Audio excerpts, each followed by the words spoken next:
The agricultural credit target will be increased to 20 lakh crores with focus on animal husbandry, dairy and fisheries.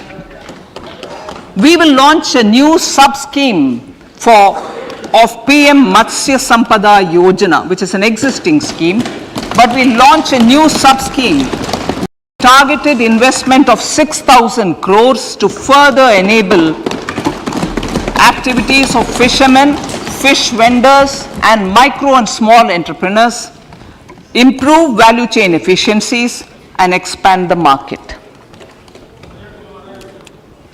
For farmers, especially small and marginal farmers and other marginalized sections, the government is promoting cooperative-based economic development model.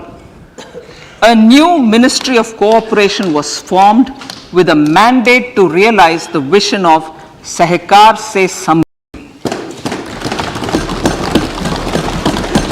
To realize this vision, the government has already initiated computerization of 63,000 primary agricultural credit societies with an investment of 2,560 crores, 2,516